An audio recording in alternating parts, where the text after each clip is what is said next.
Hello and welcome. Today we'll be configuring RIP on a Cisco router. So let's open up our first router and we'll need to turn on the interfaces firstly. So let's go to G00 and click the on button to turn on this port on. And we want to put in this IP address, which will be 10.10.10.1, as this is our network that we'll be using. We want to make this 255.255 so the IP addresses don't overlap. Now we want to go to our next network, which is here, and let's go click on port status is on, and let's click 10.10.11.1. We want to make this 255, which it has. Now let's go to this router here, and let's click on the config tab, and let's go on G00 just to configure this network here. So let's put in this IP address here, 192.168.1.1 for this router's interface here. Now let's configure this interface. Let's click on port status on. And let's put in 10.10.2, 10.2, and let's put in the IP address 255.255 so they don't overlap. Now let's configure these interfaces here. So let's do G00. Let's put 10.10.11.2 and 225.225, which is good. Now let's configure this interface here. It should be 192.168.2.1, and it has been configured. So let's now set up RIP on the routers. So let's click here, and we want to go to the CLI.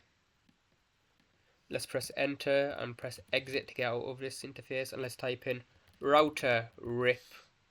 Now we're in router configuration. So let's type in version 2 as that's the version of RIP we want to use.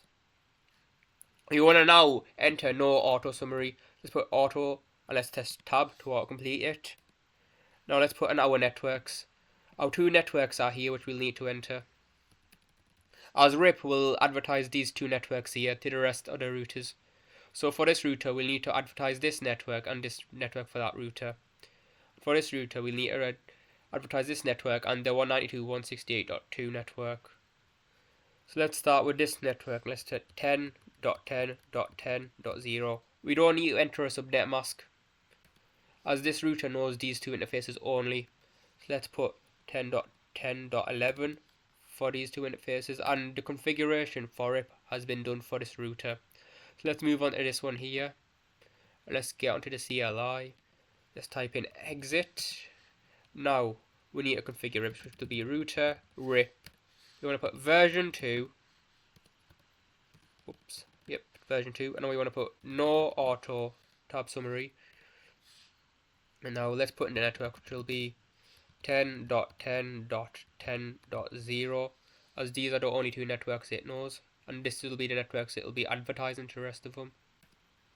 We put no auto summary as we don't want them to get confused with the subnet mask, as it may misrepresent network subnet mask and create problems on our network. So that's why we put no auto summary. Let's put in network 192.168.1.0, and configuration for these two routers have been done. So let's move on to the final one. Let's go to the CLI and press exit to get out of it. Now let's type in router RIP to get into router configuration, and version 2 as that's the version of RIP we want to use. We use version 2 as it's slightly more secure than version 1. In a real network you'd want to use OSPF, as that's a much better routing protocol. So let's put network 192.168.2.0. Let's put in our 10.10 network, 10.10.11. So let's see if we can ping router 10. So let's go to exit and exit again, and let's type in ping 10.10.10.2. This may take a while, but it should send. And it has.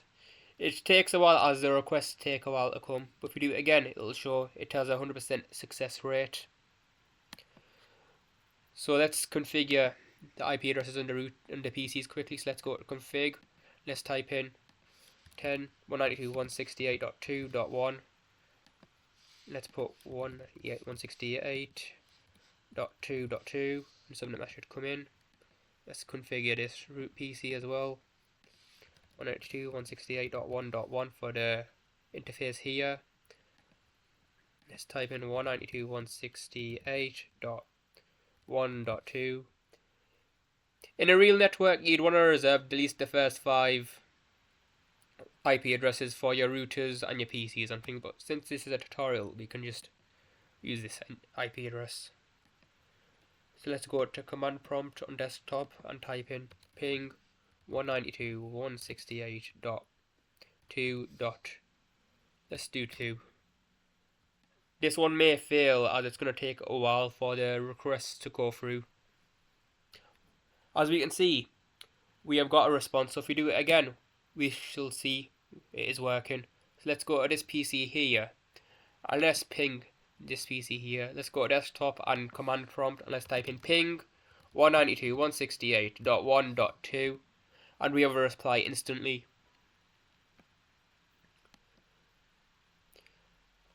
Now, if you found this video helpful, please like and subscribe. It costs you nothing and it helps me so much.